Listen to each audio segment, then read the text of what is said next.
Welcome to yoga class, and if you're here again, then welcome back. Okay, meet me on your mats and join me in the down dog position.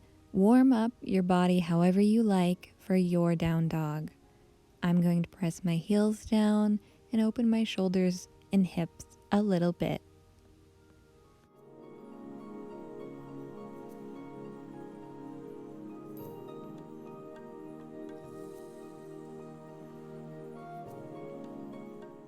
Adjust your weight to your left foot by centering it into the middle of the mat. Walk or step your right foot into a lunge position. Keep your toes both facing forward. Bend your back knee slightly and come up into a crescent lunge. Elongate your spine by tucking your tail and kind of driving your back knee towards the ground. You may feel a stretch in the front of your back left leg. Engage your arms and send the energy up through your fingertips. Keep your hips square to the front of the mat. Place your hands on either side of your front foot. Send your front foot to meet your back left foot. Stay here in down dog for a few breaths, dropping or pointing your feet, stretching your shoulders, and gaze up towards your tum.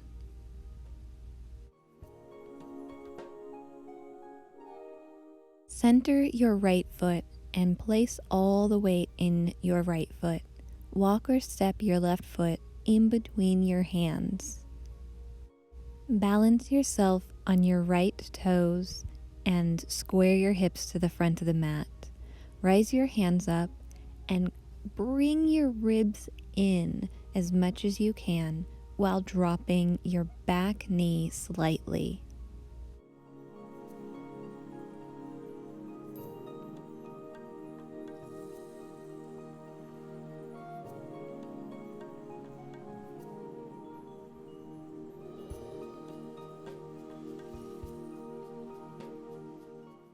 Place your hands on either side of your front left foot.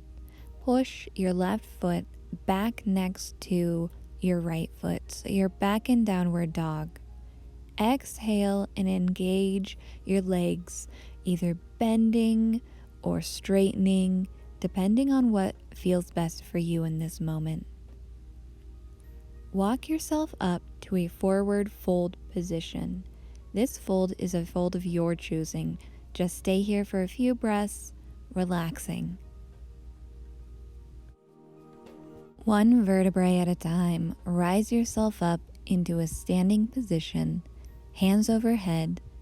Exhale, hands by your sides. At this time, you can grab a strap if you would like to use one for toe to foot. Bend your right knee generously. Balance on your left foot. Place the strap on the ball of your right foot and then extend it out parallel to the ground in front of you. Continue to have your hips perfectly squared to the front of the mat.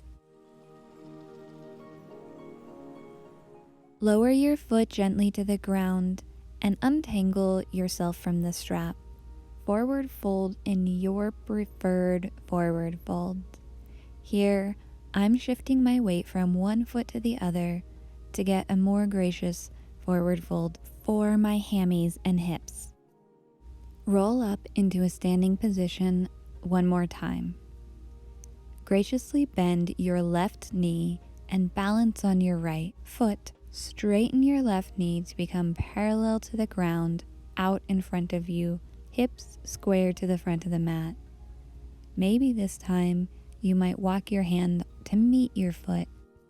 Unshrug your shoulders and notice where the weight is in your standing foot. Release your left foot back onto the ground. Move your strap away, you probably won't be needing it anytime soon. Put your backs of your hands on the mat and one by one, slowly wiggle them, palms up, underneath the soles of your feet. Bend your knees as generously as you need so that you can fully do this. With your exhale, see if you can rise your hips closer to the ceiling, but be careful, you don't want to lose your balance. Your hands are trapped. Place the palms of your hands in front of your feet and step back into down dog. Grip the ground strongly with your fingers and push the floor away with your shoulders.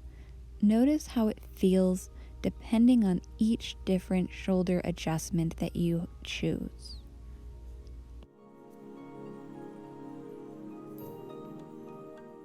Place your left foot in the middle of the mat and shift all of your weight onto your left foot. Cross your right foot over the back side of your left foot. Roll on the balls of your feet so you can plant both of your heels.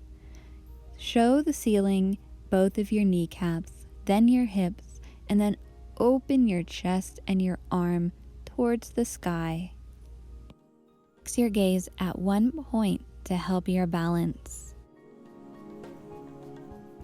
Look to where your hand should go for down dog position. Place your hand exactly in this spot. Then let your shoulders slowly follow, then your hips, and then your feet will follow last. Press into a strong down dog of your choosing.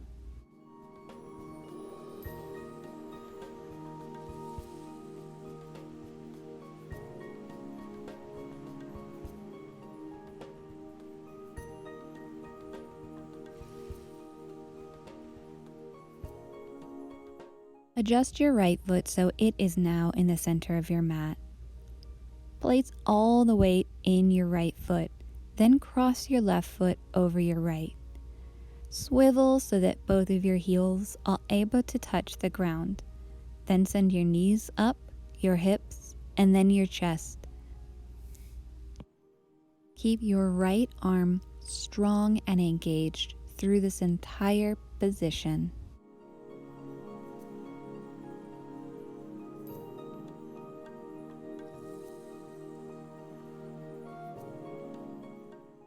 Look to where your hand should go.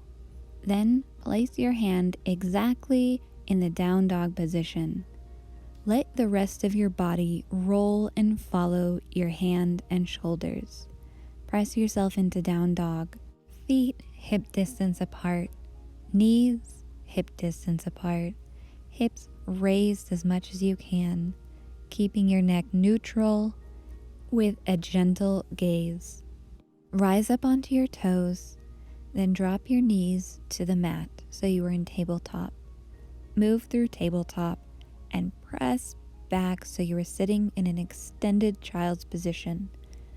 Sit back on your heels as much as you can, tucking your tail and bringing your rib cage in so your thighs do not stop you from fully embracing child's position.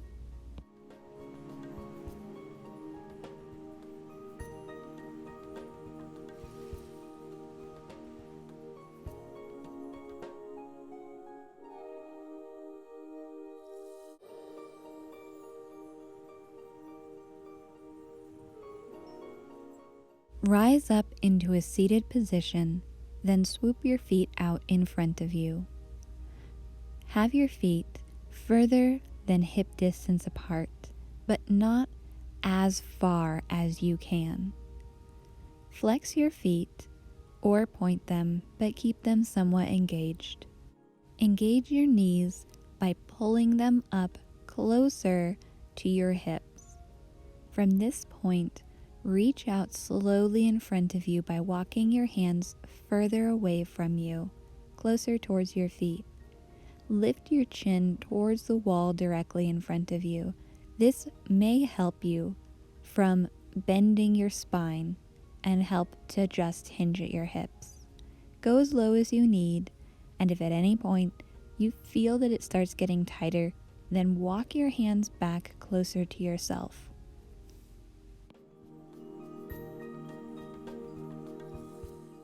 Exit out of this position slowly and let your legs adjust. Whenever you're ready, please make your way back to down dog.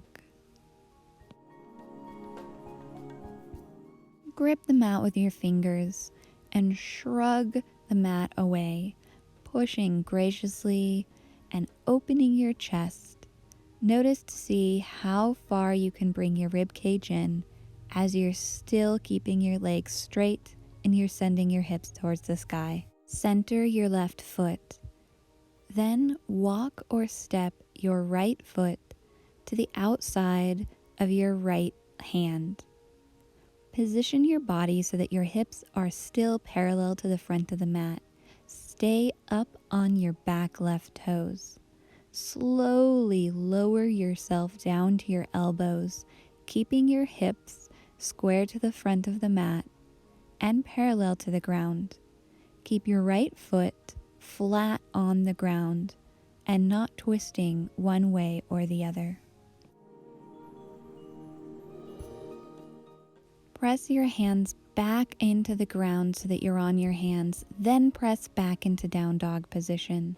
Rise up onto your toes and see where the stretch is different now that your hips are open on one side.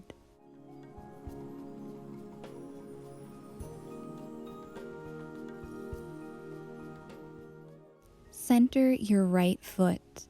Place all your weight in it and slowly walk your left foot to the outside of your left hand. Keep your back right leg strong and straight, driving through the heel so you feel the stretch fully. Keep your spine as long as possible, a straight line from your heel all the way to the tip of your head. Whenever you're ready, lower yourself back onto your elbows.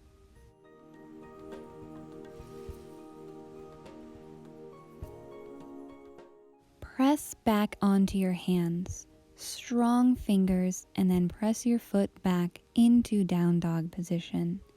Engage in any way that you feel in this moment. For me, I'm choosing to do a little bit of cat-cow inside my down dog, just to get my spine warmed up again. Drop to your knees, sit back on your heels, and then shift your weight so you're seated on your left hip on the left side, and your feet are both on the right side of your body. Stack your legs however you feel comfortable for this position. Place both of your hands on the left side of your body, fingers pressing into the ground. With every exhale, twist and look further over your left shoulder. With every inhale, press against the ground and elongate your spine.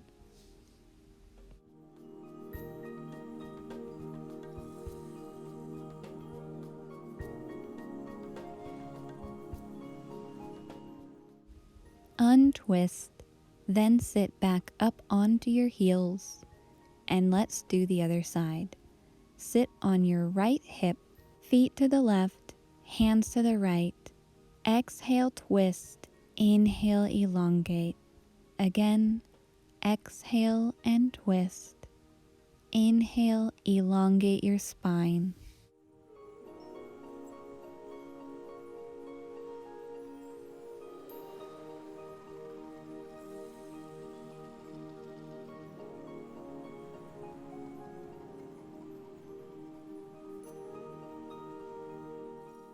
Untwist, and then lay on your back.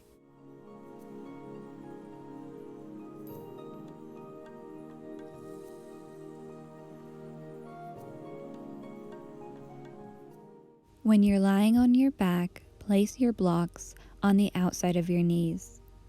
Let your knees fall open with the soles of your feet touching each other.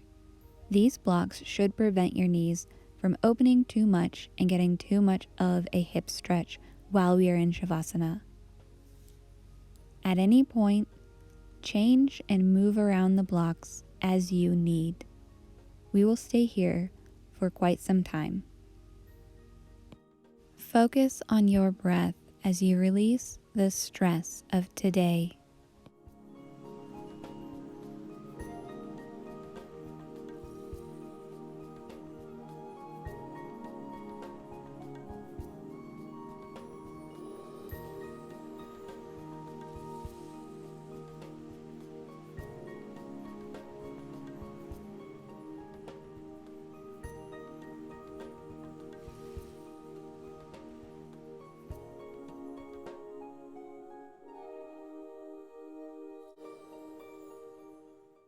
Remove the blocks and bend your knees to one side.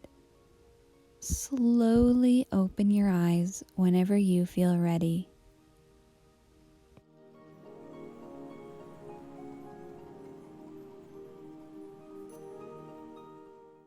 Thank you for joining me in yoga today. I really love teaching these classes. It would really help if you were to subscribe. It's free for you and it would help my channel grow immensely. Thank you so much. Have a really good day.